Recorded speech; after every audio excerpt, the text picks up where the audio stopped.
En ce temps-là, les publicains et les pécheurs venaient tous à Jésus pour l'écouter. Les pharisiens et les scribes récriminaient contre lui. Cet homme fait bon accueil aux pécheurs et il mange avec eux. Jésus leur dit alors cette parabole. Si l'un de vous a 100 brebis et qu'il en perd une, n'abandonne-t-il pas les 99 autres dans le désert pour aller chercher celle qui est perdue jusqu'à ce qu'il la retrouve?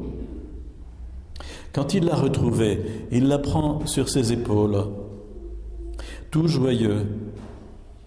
Et de retour chez lui, il rassemble ses amis et ses voisins pour leur dire « Réjouissez-vous avec moi, car j'ai retrouvé ma brebis, celle qui était perdue. » Je vous le dis, c'est aussi qu'il y aura de la joie dans le ciel pour un seul pécheur qui se convertit, plus que pour 99 justes qui n'ont pas besoin de conversion. Ou encore, si une femme a 10 pièces d'argent et qu'elle en perd une, ne va-t-elle pas allumer une lampe, balayer la maison et chercher avec soin jusqu'à ce qu'elle la retrouve? Quand elle l'a retrouvée, elle rassemble ses amis et ses voisines pour leur dire « Réjouissez-vous avec moi, car j'ai retrouvé la pièce d'argent que j'avais perdue. » Ainsi, je vous le dis, il y a de la joie devant les anges de Dieu pour un seul pécheur qui se convertit. Voilà, vous avez remarqué, Jésus emploie des choses toutes simples pour nous enseigner, ce qu'on appelle des paraboles, qui sont des petites histoires qu'il fabrique avec un ciselage tout particulier. Et dans le chapitre 15 de Luc, il y en a 3 successives, donc comme je le disais, et nous venons de lire les 2 premières, la 3e étant celle de l'amour du Père qui accueille son fils prodigue.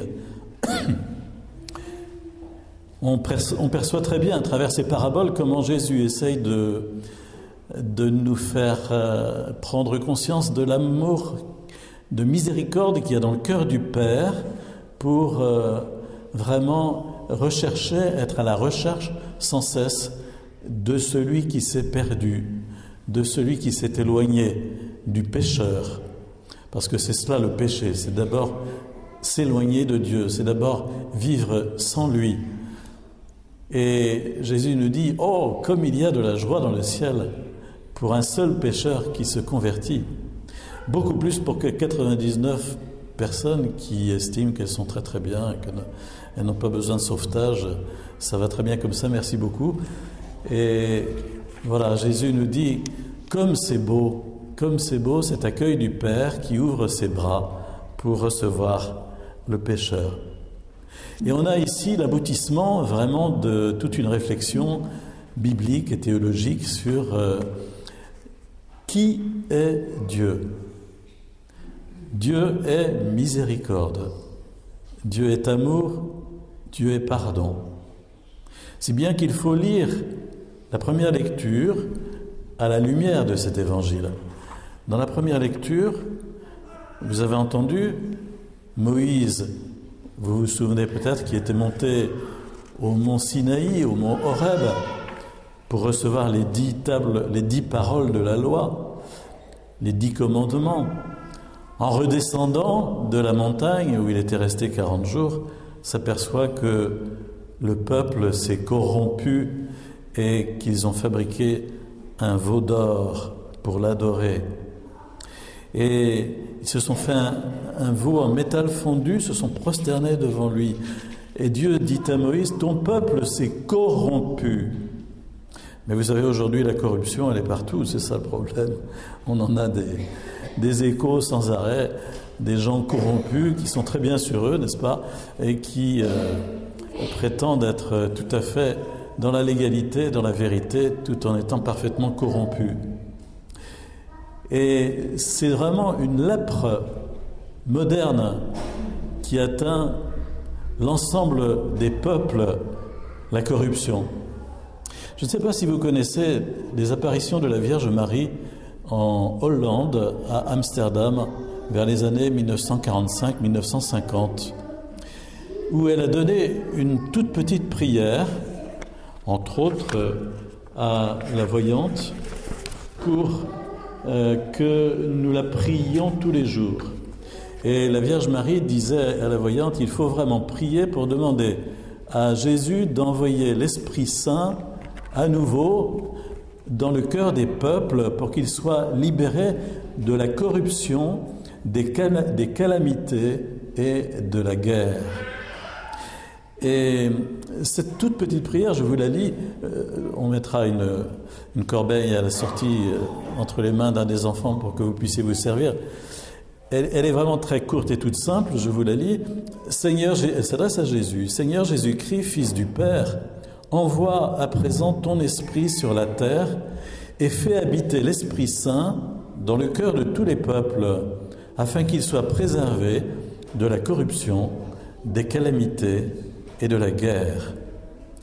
Que la Dame de tous les peuples, c'est ainsi que Marie s'est intitulée dans cette apparition, que la Dame de tous les peuples, la bienheureuse Vierge Marie, soit notre avocate. Amen. Je vous invite à la dire, à vous servir et à la dire chaque jour, parce que c'est vraiment un gros besoin dans le monde d'aujourd'hui. La guerre est partout, la corruption est partout, et les calamités ne font que frapper la terre sans cesse. Et nous avons besoin de l'Esprit Saint à nouveau. Il faut le demander, il faut se mobiliser pour le demander. Qu'est-ce qu'a fait Moïse quand Dieu lui a dit « Ton peuple s'est corrompu » ? Moïse a dit à Dieu « Mais tu ne vas tout de même pas faire un malheur sur ce peuple, même si c'est un peuple à la nuque raide. Pourquoi ta colère s'enflammerait-elle contre ce peuple ?» Donc il va supplier Dieu d'épargner ce peuple. Et c'est ça la prière de supplication qui fait appel à la miséricorde. Et vous vous souvenez qu'il y a un autre exemple contemporain qui est celui de sœur Faustine Kowalska, à qui Jésus avait enseigné le chapelet à la divine miséricorde.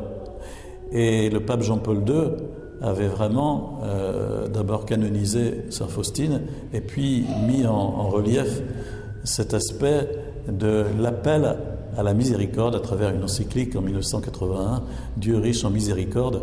Et puis ça avait fait connaître le chapelet à la divine miséricorde, où on supplie le Père de faire miséricorde au monde entier en raison de la passion de son Fils Jésus.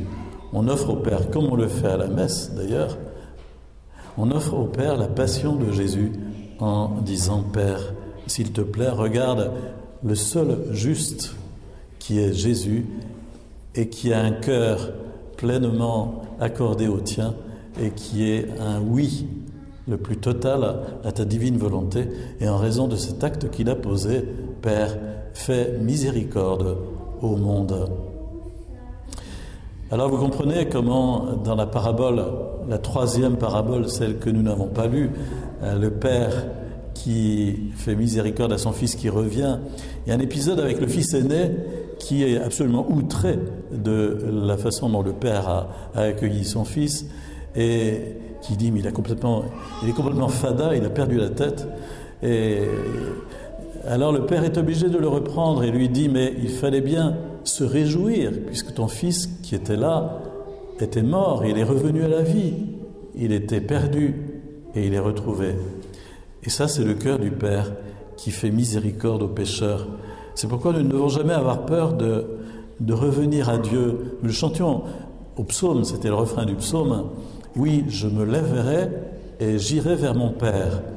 Et le sacrement de réconciliation, la confession des péchés et le pardon que l'on reçoit par le sacrement, c'est vraiment une façon de mettre en œuvre cet appel à la miséricorde et cet accueil de la miséricorde divine. Oui, je me lèverai, on fait une démarche, on avoue son péché comme le fils prodigue et puis on reçoit le pardon, on reçoit la miséricorde du Père et on est totalement libéré par ce pardon qui nous est donné.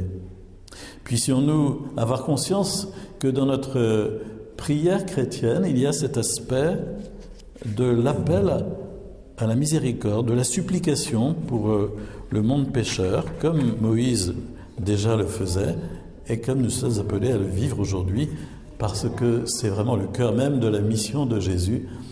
Seigneur Jésus, toi qui sans cesse intercèdes pour nous, prends pitié de nous, c'est-à-dire obtiens-nous miséricorde.